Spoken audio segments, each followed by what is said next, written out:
ഹാഡിയ scheme 2024 Kerala engineering pharmacy entrance എക്സാമിനേഷൻ്റെ score publish ചെയ്തിട്ടുണ്ട്. അപ്പോൾ നിങ്ങളുടെ പ്രൊഫൈലിൽ ഇപ്പോൾ നിങ്ങൾ കാണുന്നത് പെർസെൻറ്റേജിൽ കാണുന്നത് നിങ്ങളുടെ സ്കോർ മാത്രമാണ്. ഇനി നിങ്ങൾക്ക് നിങ്ങളുടെ +2ൻ്റെ മാർക്ക് ആഡ് ചെയ്ത് കൊടുക്കുമ്പോഴാണ് റാങ്ക് ലിസ്റ്റ് പബ്ലിഷ് ചെയ്ത് കിട്ടുന്നത്. സോ ഈ ഒരു ഇതിനായിട്ട് ഇനി നോട്ടിഫിക്കേഷൻ വരും കേട്ടോ. ഇപ്പോഴല്ല +2ൻ്റെ മാർക്ക് ആഡ് ചെയ്ത് കൊടുക്കുന്നത്, ഉടനെ തന്നെ അതിൻ്റേതായിട്ടുള്ള നോട്ടിഫിക്കേഷനും ഇൻസ്ട്രക്ഷനും വരും. നമ്മൾ ഓൾറെഡി ഒരു വീഡിയോ ചെയ്തിട്ടുണ്ടായിരുന്നു അതിനെപ്പറ്റി ഡീറ്റെയിൽ പറഞ്ഞിട്ട്. അപ്പോൾ ഇൻസ്ട്രക്ഷൻ വരുമ്പോൾ ആ ഇൻസ്ട്രക്ഷൻ അനുസരിച്ചിട്ടാണ് നമ്മളിനി +2യുടെ മാർക്ക് ആഡ് ചെയ്ത് കൊടുക്കേണ്ടത് കേട്ടോ. അപ്പോൾ ഈ ഒരു റിസൾട്ട് കാണാനായിട്ട് നിങ്ങളുടെ കാൻഡിഡേറ്റ് ലോഗിൻ ചെയ്തിട്ടുണ്ടെങ്കിൽ അതിൽ റിസൾട്ട് എന്ന് പറഞ്ഞിട്ടൊരു മെനു കാണാം. ആ ഒരു മെനുവിൽ ക്ലിക്ക് ചെയ്താൽ നിങ്ങൾക്ക് റിസൾട്ട് അല്ലെങ്കിൽ സ്കോർ കിട്ടും കേട്ടോ.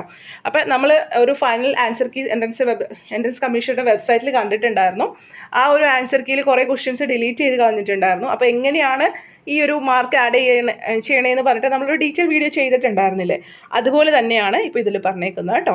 ഓരോ ക്വസ്റ്റ്യൻസിന് ഇപ്പോൾ 5-ാം തീയതി ആണെങ്കിലും 6-ാം തീയതി ആണെങ്കിലും ഡിലീറ്റ് ചെയ്ത ക്വസ്റ്റ്യൻസ് മാറ്റിയിട്ട് ആ ഒരു ക്വസ്റ്റ്യനെ മൾട്ടിപ്ലൈ ചെയ്തിട്ട് ഡിവൈഡ് ചെയ്യുകയാണ് ചെയ്തേക്കുന്നത്. ഓൾറെഡി നിങ്ങൾ നോക്കിയിട്ടുണ്ടെങ്കിൽ അത് മനസ്സിലാവും എങ്ങനെയാണ്, അല്ലെങ്കിൽ ആ ഒരു വീഡിയോയിൽ ഡീറ്റെയിൽ ആയിട്ട് പറയുന്നുണ്ട് കേട്ടോ. അപ്പോൾ പിന്നീട് വീണ്ടും ആവർത്തിക്കേണ്ടല്ലോ. ഇനി നിങ്ങൾക്ക് വേണമെന്നുണ്ടെങ്കിൽ ഒന്ന് പറഞ്ഞാൽ മതി, അപ്പോൾ വേണമെങ്കിൽ ഒന്നും കൂടി ഡീറ്റെയിൽ ആയിട്ട് പറയാം കേട്ടോ.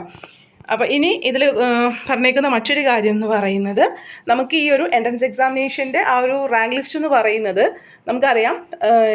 നമ്മുടെ +2ൻ്റെ സെക്കൻഡ് ഇയറിലെ PCMൻ്റെ മാർക്കും അതുപോലെ തന്നെ എൻട്രൻസ് എക്സാമിനേഷൻ്റെ സ്കോറിൻ്റെ ബേസിലും നമ്മളുടെ പ്രോസ്പെക്ടസിൽ 974 എന്ന് പറയുന്ന ആ ഒരു ക്ലോസ് പറയുന്ന അനുസരിച്ചിട്ടാണ് റാങ്ക് ലിസ്റ്റ് തയ്യാറാക്കുന്നത്.